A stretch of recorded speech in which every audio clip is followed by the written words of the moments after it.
Hey all, and welcome back to Fuzzy Dutcher Gaming and the day 2 update for the Reign of Ours Raider.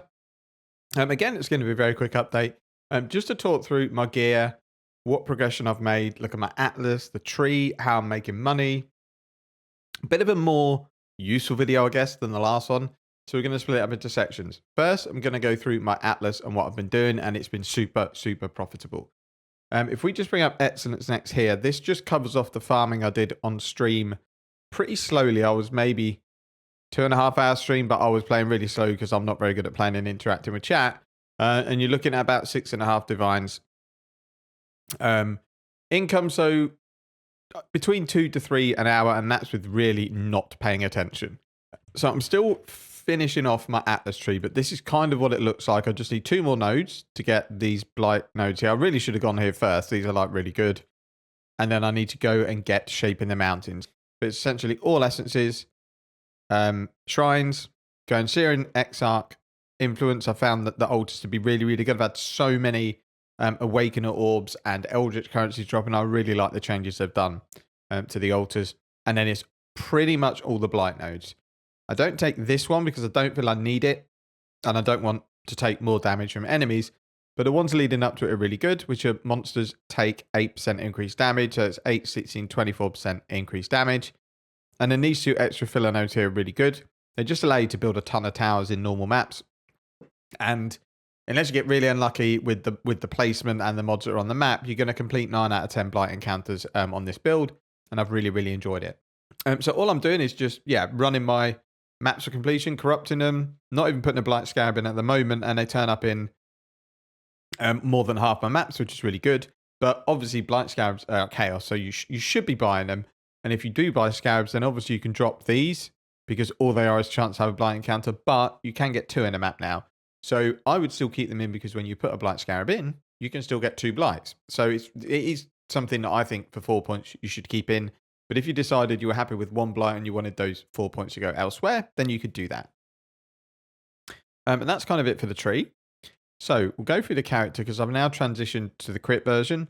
And I think in total, because I dropped the chest, I have spent, the bow was 71 chaos. A similar bow is much cheaper now. I've seen them for as little as 20.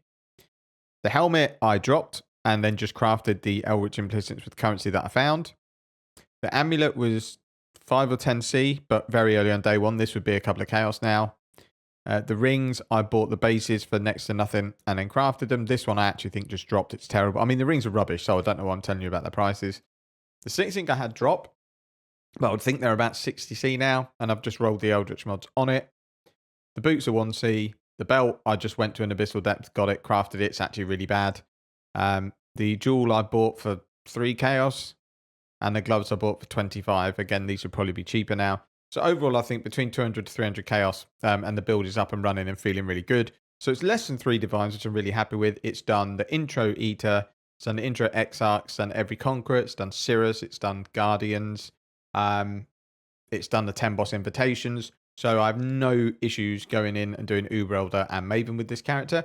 Might take a few portals because the DPS probably isn't quite there, but it's really comfortable. So all I wanted to talk through was mainly the auras before we go through the gems and the links. Because in mapping, you've got a choice, really. I think you've got enough DPS now to drop anger in maps.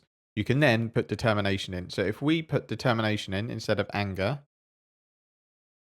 and you can see what sort of tankiness you can get out of a raider. So no flask up, 85% chance to evade with 30k or 29k evasion and 15.5k armor.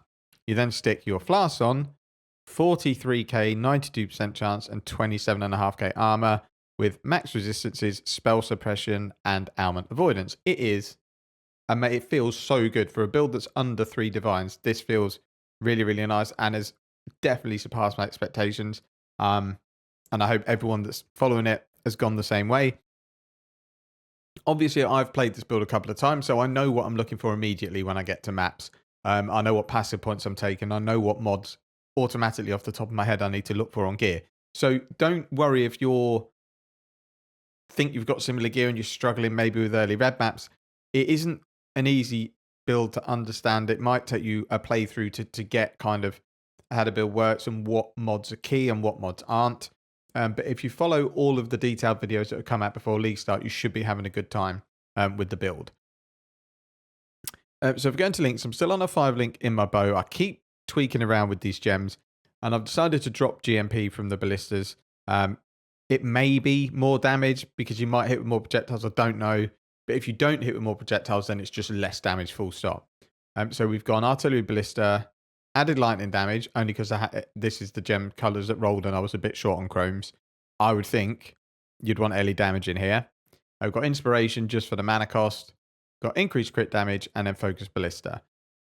I was going to drop focus ballista, and I probably will do if we're going to do Sanctum runs, but I like the speed of placement with this. So if you place ballistas, look how quickly that is with focus ballista. If you take it out, the difference is massively noticeable, and I don't like it.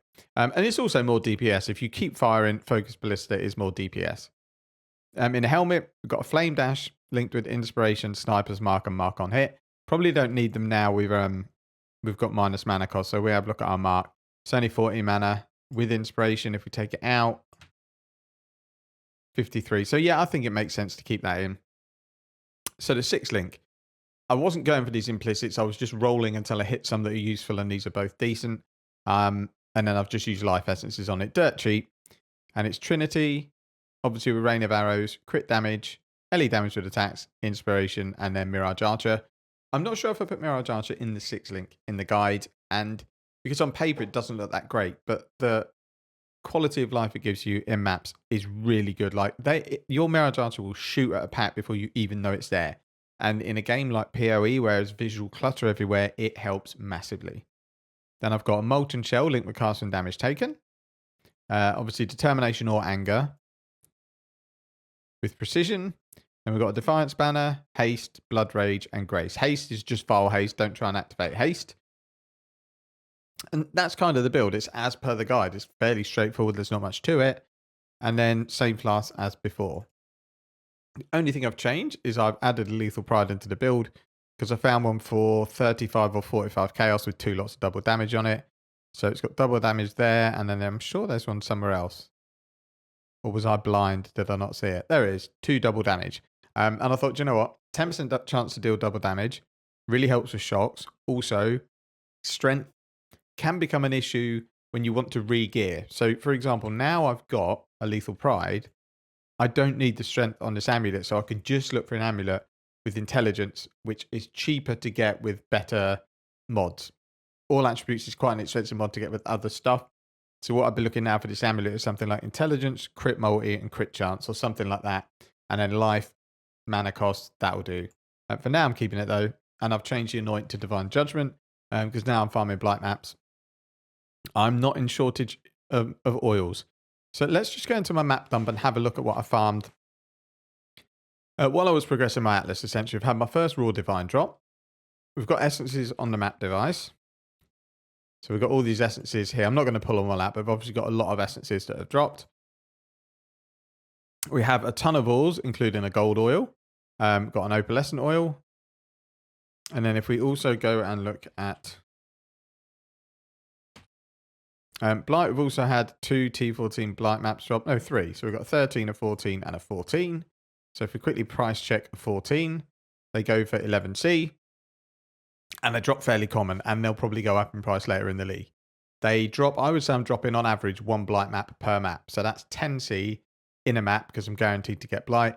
Then you get a few oils. I think Blight's got massive value, but it does take time to do.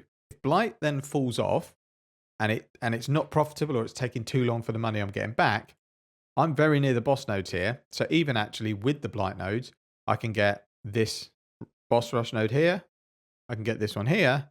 I can get this one here. So actually I can also add these map drops into my tree as well. And then it becomes not boss rushing because I'm doing Blight. I'm not going to be rushing the bosses, but it means I've got better chance of dropping a map that's worth money. My cat is showing me part of it I don't want to see. Out of the way. Come on. So the Sirus footage that I showed was straight from my stream, so it's quite low quality. But it was just to show you what the damage was like. I've just done the last phase because obviously the first 2 phases aren't very interesting. I did die once because I was talking to someone in stream and didn't realise I was standing in the middle of his storm cloud in between phases, and Obviously, that's not a good thing to do on a dive. But in terms of mechanics, it was deathless. Really easy on this build because I've built in Corrupted Blood immunity. We've got Molten Shell. We've got Leech. It's just very, very difficult to die against Sirus WFA. He's such an easy boss once you know his mechanics. So we'll do a quick map showcase to show you how the build feels. Oh, I've got to say it's level 93 we've got to. I don't know if I went over that. Okay, so we're going to go in with a Polished Blight Scarab, actually, for this map, because they're dirt cheap anyway. They're like 2C. So we will put our Toxic Sewer in. Going to put our Seer and Exarch influence on it. We're going to do a Blight Scarab, and we're going to do 2 Sacrifice Fragments. And that's that. I'm going to stop talking because I've got a really bad throat in a minute. I'll stick some music on. I'll leave the sound on, and then you can watch a map showcase. Thank you very much for watching. Take care, and see you in the next one.